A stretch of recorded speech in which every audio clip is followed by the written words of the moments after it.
What's good, everyone? It's the one and only NY Phenom. If you guys enjoy NFL, NBA content, want to see some gaming content in the near future, give this video a like, and if you're new, go and subscribe to the channel while you're at it. Now, let's get into this video. Alright, so we back with the team previews, man. Took a little hiatus from the team previews, man. A little busy during the, from Independence Day. So now I've been a little bit busy, but we back with the team previews, man. NFL season starting to come back. Training camp is in a few more weeks, so we gotta get back to these team previews, man. And right now we're in the AFC South, and as you can tell by the title, we're gonna do the Jacksonville Jaguars today. So I'm not gonna talk our heads off. We're just gonna go ahead and get into it, man. So the Jacksonville Jaguars, man. Going into last season, a lot of people had the Jacksonville Jaguars as one of the best teams in the AFC. I know a lot of people had the Jacksonville Jaguars coming out the AFC the year before last year. The Jacksonville Jaguars, they made it all the way to the AFC Championship game and nearly made it to the Super Bowl. They were pretty much a quarter away until Tom Brady got into his magic and made things happen and made it to Super Bowl 52. But they were so close to Super Bowl 52. They were one of the biggest favorites to come out the AFC last year, and they were super disappointing, man. Ended the season 5-11. So many things going on with the locker room. Beginning of the season, everybody was on board with the Blake Bortles until the middle of the year. Everybody was like, forget Blake Bortles. It was ugly last year, man. It was ugly, man. But it's a new year, man, which means you're scratching off all the wrongs that happened last year, and they gotta look forward, man. They gotta look forward. Even though they had a bad year last year and everything was going wrong pretty much, at least that's what it felt like, their defense was still ranked in the top 5. I mean, we gotta keep it a buck, man. Let's keep it for real. This team, the Jacksonville Jaguars, their defense is elite. Still is. And we're going to speak about Josh Allen, who they did draft with the 5th overall pick. Or was it the 6th overall pick? We'll get to that later. But we already know about the Jaguars' defense being elite. And they were elite last year. But we got to speak about this offense, because there's some changes, man. Of course, they got Blake Bortles out of there. Blake Bortles, I mean, dude was the joke of the year. There was a such thing as Shaq in the floor in the NFL. I believe that Blake Bortles would have won it. I mean, the Blake Bortles, it just wasn't the best year for him. He started off well early last season, but just midway through the season, late into the season, it was just ugly. Maybe he gets a chance with another team, or maybe he signed with the LA Rams. Yeah, he's the LA Rams backup quarterback. So maybe he has some success over there as a backup behind Jared Goff. But Jacksonville, they got a new quarterback in town, man. They got the glorious Nick Foles, man. They got the glorious Nick Foles, man. Everybody's favorite Nick Foles.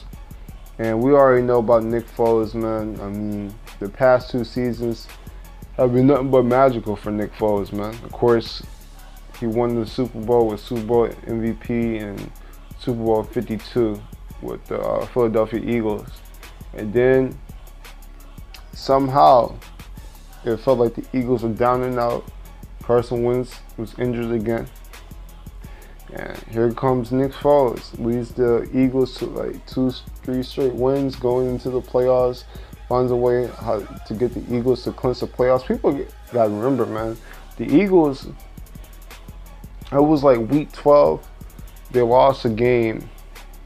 They lost, I think it was a Saints. It was one of those games, and it was like, yeah, everybody pretty much counted the Eagles out. They were like, well, I mean, it's cool that they won the Super Bowl the year before, but they out the playoffs. But I remember it was last year. It was the Rams game. I believe that was Nick Foles' first game back as a starter. And somehow, somewhere, against a Rams team that only lost 2 games going into that game, somehow found a way to beat the Rams. Somehow. I mean, that's just Nick Foles' magic. Won pretty much every single game after that. No, it was a Cowboys game. Yeah, that just popped in my head. It was a Cowboys game. After that Cowboys game that went in overtime, that's when pretty much everybody counted out the Eagles. Nick Foles comes in, leads the Eagles to the playoffs, and nearly beats the Saints in the. Can't forget the Bears game. He said they somehow beat the Bears in the wild card game. You know, due to Cody Parker choking at the end. But I mean, that's not the point. That's not the point of this video. They found a way how to beat the Bears in the wild card game, and then nearly beat the Saints in the divisional game. Man, Nick Foles nearly went into New Orleans and nearly put the Saints out in the divisional game. Man, I mean, it was an Alshon Jeffrey drop pass away from pretty much scoring a touchdown and having the lead. But he's now, you know, a lot of Eagles fans felt that the Eagles should have kept Nick Foles, but we know that wasn't going to happen. Carson Wentz is the future of the Eagles, of course. The Eagles paid Carson Wentz that bunch of load of cash. Carson Wentz is getting mad bread over there in Philly. So Nick Foles, he's going down to Jacksonville, man. He got paid a lot. Forgot the contract details, but he got paid a lot. He's a starting quarterback, and I mean, yeah, Nick Foles, he's a lot better than Blake Bortles. No offense to Blake Bortles, but Nick Foles is just on an entire different level. And I think he's going to bring a spark to this team that this team hasn't had in a while. I mean, last year, the defense would show up for like the first quarter, hold their team to, no points, shut them out in the first quarter, maybe shut them out for the first half. But I mean, the offense couldn't put no points up. Blake Bortles couldn't make any plays, and then the defense would just quit. So I think Nick Foles, him being a great leader, he's a really good leader. He's going to energize the team. I think he's going to make plays, and he's just going to give this team some new energy that they haven't had in a while, man. So, I mean, I like the Nick Foles signing, man. I really did. Because they needed a quarterback, man. We all knew that Blake Bortles wasn't returning. So, Nick Foles, they got the quarterback, man. But just to speak on other positions, like I said, or no, I haven't said this yet. Leonard, I'm actually a pretty big fan of Leonard Fournette. I like his running style. I like how he can run in between the tackles. This needs to be a little bit more consistent. Of course, last year he was dealing with injury also, dealt with a few suspensions. But, I mean, it's a new season. He's going to be back and ready to start week 1. And in my opinion, I think Leonard Fournette's a really good starting running back, man. I think he's bound to have a big year, something similar to what his rookie year was, because I know last year wasn't a big year for Leonard Fournette. He only had like 400 and something yards and 5 touchdowns. So people got to remember his rookie season, he had over 1,000 yards. This dude had over 1K yards his rookie season. So I think we're going to see something similar to what they have, or to what he did in his rookie season, and especially with this wide receiver position, because this is just the wideouts and tight ends in general, it's looking really suspect, man. Let's just go ahead and transition to that. A big reason why I think Leonard Fournette's gonna run the ball is because of this wide receiver and tight end position, man, because it's not looking that great, man. You got Keelan Cole. Young wide receiver, has some potential, but really can't make nothing out of that. Marquise Lee, who they getting back from that ugly ankle injury that he had in, I believe, the first preseason game last year. I mean, he torn his ankle. It was ugly. It was against the Falcons last year. yeah, it wasn't good. But they're getting him back. He's back healthy, and he's gonna be that other wide receiver on the outside. Has mad speed. So I mean, the thing is, usually that first season when players come back from injury, they come back a little bit shaky and rusty. That's why I say that's why I say with most players. But I think he might come back, show a little bit of rust, might not have that speed that he had before. It might take him a full season to get back under things, but I think he should be solid as the other outside receiver. And then they got D.D. Westbrook playing the slot receiver.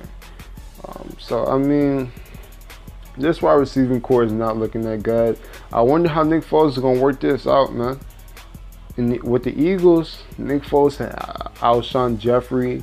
He had Nelson Aguilar running the slot. Dude had a Golden Tate, Jordan Matthews. I believe I'm forgetting somebody else. I'm forgetting somebody else, man. I know the comment section is going to eat me up about this, but I know I'm forgetting somebody else in the Eagles receiving core. But anyway, he had mad talent around him. He had Zach Ertz. I mean, he had all type of talent around him. So I wonder how Nick Foles is going to work this out, man. Because he does not have that talent that he had with the Eagles last year with this team, man. I mean, Cole Keelan, Marquise Lee, D.D. Westbrook, none of those players are Alshon Jeffrey. None of those players are Golden Tate. And I don't think any of those players are even Nelson Aguilar, man. So it's gonna be interesting how Nick Foles work this out, but I'm not gonna doubt Nick Foles, man. I'm not gonna doubt Nick Foles. This dude has a clutch gene, something about him that that I just admire. So I'm going to trust Nick Foles to give one of these wide receivers a big season. I mean, not to mention they got Terrell Pryor as one of their wide receivers. So, yeah, the wide receiving core is not looking that good. If I was the Jaguars, I would entertain going after someone like a Dez Bryant or Michael Crabtree. There is a few wide receivers on the open market right now that they can target. And then if I was the Jacksonville Jaguars, I would definitely target one of those two receivers, man. Because I think Dez Bryant could come in, solidify one of those outside receiver positions. Or you can bring in somebody like a Michael Crabtree. They can come in, be solid, catch a few passes, run a few good routes, and get things going in the right direction with this wide receiver position. But yeah, that's all I'm going to speak on when it comes to wide receiver position. The tight end position is also shaky. They brought in Swim, that Grego, I can't even pronounce the last name. He was the backup tight end for the Cowboys last year. I mean, he's listed as a starter, so of course that's not good when you're having a backup be your starter. And then they drafted a tight end named Josh Oliver, who I believe was drafted in the 4th, 5th round. So, I mean, it's another big hole in their team, man. Mercedes Lewis is not there anymore. There's no Julius Thomas. I mean, this tight end position is a real hole. So, that's the thing that concerns me, man. I'm a big Nick Foles fan. I like Nick Foles. I like the plays that he can make. I like his competitiveness. I like his leadership. But, man, the talent on this team, especially at that wide position, is not good, man. It's really not that good. So, I expect the Jaguars offense to run the ball a lot. And then when it comes to this offensive line, I actually think this offensive line is pretty solid. I liked Andrew Norwell from the Carolina Panthers. I thought he was always a really good, solid offensive lineman. Cam Robinson has a lot of potential. And I mean, this offensive line, some spots of it looks shaky, like that right tackle position. The center is pretty solid, but I think this offensive line is solid enough. Again, not that Eagles offensive line where you have a Lane Johnson, or Jason Kelsey, or Jason Peters. I mean, you don't have that type of offense, or Brandon Brooks. You don't have that type of offensive line over in Jacksonville, but I think it's solid. But the offense as a whole needs to find some wideouts that can make some plays. point blank period. And they're going to do that soon, man. Training camp is approaching, man. Training camp is approaching, so they need to make a move for the Dez Bryant or Michael Crabtree. But, I mean, that's all I really want to speak of when it comes to his offense. His offense, in my opinion, is below average, but I think it's better than it was last season. Which that's saying something of how bad it was the previous season. But anyway, that's all I really want to speak on for the offense. Now the defense. This is my favorite part of this team. Everybody's favorite part of this team. This defense is for real.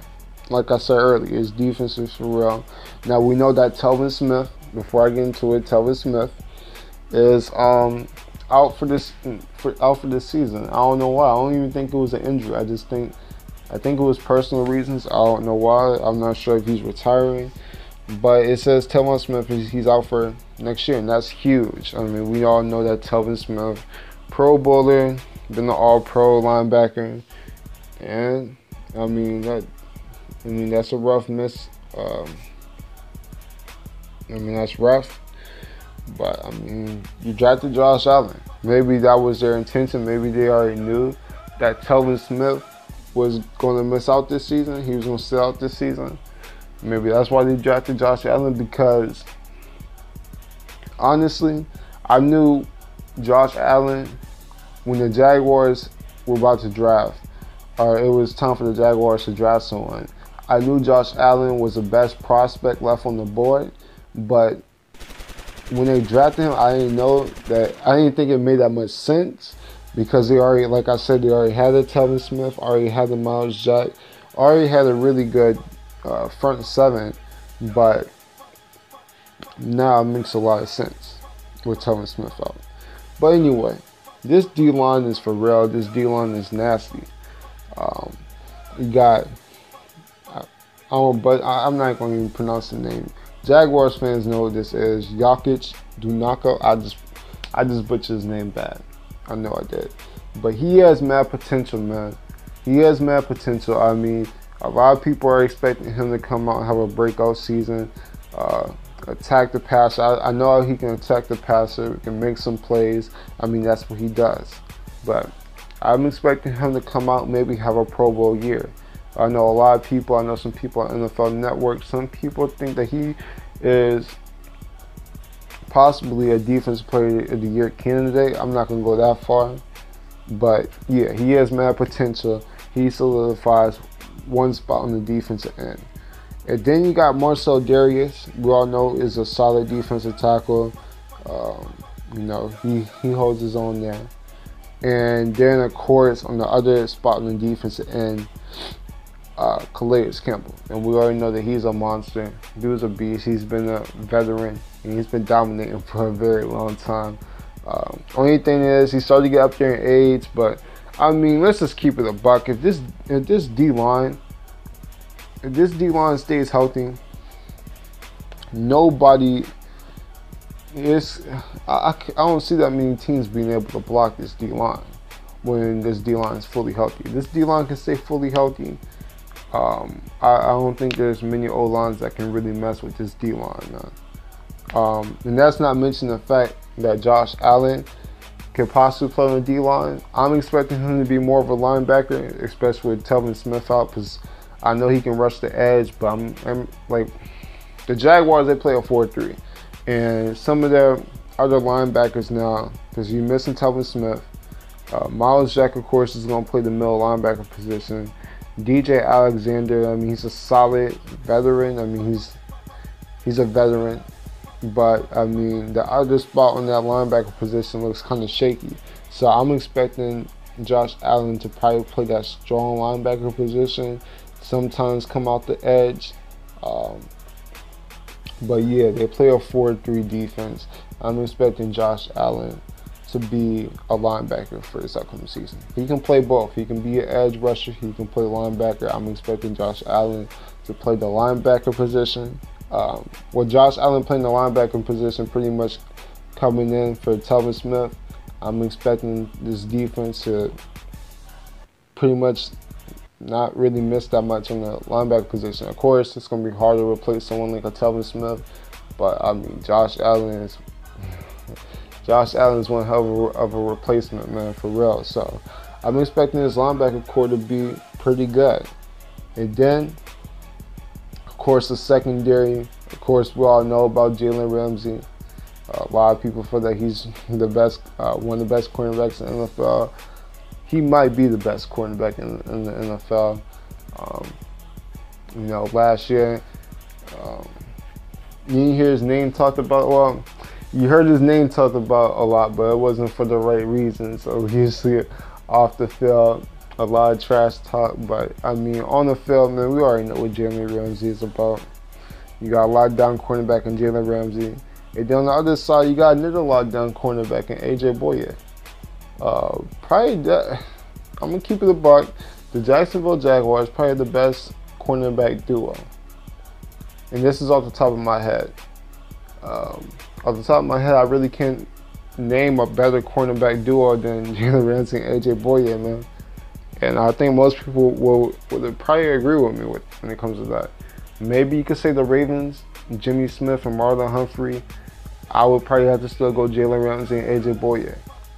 I mean, both of these cornerbacks are all pro level. They're both pro bowlers. They get things done. Now the safety positions where it kind of gets kind of shaky, in my opinion. They got rid of Barry Church, got rid of the other veteran. That's off the top. I can't name off the top of my head. But they got rid of him, so it's going to be interesting what they do with this safety position. Personally, I don't know who Jarrett Wilson is or Ronnie Harrison, so it's going to be big that they at least hold their own. All you got to do is hold your own, man. You got Jalen Ramsey, AJ Boye. They're going to cover the best wide receivers. All the safeties got to do is hold their own, play their role, and shut their mouths, as The Rock would say. But I don't know. I felt that they should have kept a Barry Church. Maybe get another veteran out there that can play the safety position. But we'll see what's good with that. But I mean, as a whole, this defense is still elite. The safety position has some questions. How will Josh Allen play his first season? I think he can come in and be a pretty good linebacker. Come in, be a pretty good edge rusher, get after the passer. I think he can do that. Seems pretty natural for him. So I don't expect a big. I don't expect him to struggle that much as a rookie. So this defense is elite, man. So I mean, really nothing to really say about that. But this is a big year for Doug Marrone, man. It's been a little bit inconsistent. Of course, the year in 2017 that they made it to the AFC Conference game, they went 10-6. Had big expectations going into last season. Went 5-11. Were one of the biggest disappointments in the NFL. But this year it's clean slate. And since I'm about to rank them, of course you know how we do it. Rank them by tiers 1 through 5. And I'm going to pick the Jaguars in tier 3, man. I think this is a solid team. Their offense is a little bit below average, in my opinion, but their defense is so elite that I think at the end of it, just overall, this team is still a pretty decent team, man. I like the addition, of course, when you bring in a Nick Foles, and that's going to energize the team. And I expect this team to at least compete for the playoffs. Maybe they don't make it. They could be a sleeper team. I really wouldn't be surprised if the Jaguars made it into the playoffs, but in my opinion, this is one of the toughest divisions in the NFL. Maybe the most underrated division in the NFL. So it's going to be tough, man, but they got the talent. They need to fix a few things on the wide receiver position. Maybe get another tight end, and you just make things happen, man. Make things happen. I'm expecting a big year from Leonard Fournette. It's going to be interesting how Nick Foles, how he spreads the ball out. And it's a big year from Doug Marrone, man, because I believe if they have another disappointing year, if they go and have another 5-11 year, this might be Doug Marrone's last year in Jacksonville. So, I mean, we'll see what's good with it. But I'm going to put this team in Tier 3, man. They're a Tier 3 team. I can't put them at a really good team because they got to prove it to me. Still too many questions on the offensive side. This defense is elite, but this offense is going to show me something, man. This offense is going to show me something, but I like the direction that they're going with Nick Foles. But yeah, man. Yeah, that's pretty much all I really have to say. I know there's some passionate Jacksonville Jaguars fans out there, so I want to hear your opinion for the upcoming season, man. Because you guys have some potential, man. You guys have some potential to be a playoff team, but I can't put you guys there yet. I can't put you guys there yet. But that's all I really got to say, man. If you guys enjoy NFL, NBA content, want to see some gaming content in the near future, give this video a like. And if you're new, go and subscribe to the channel while you get it. I'm the Phenomenal One, and I'm out. Deuces.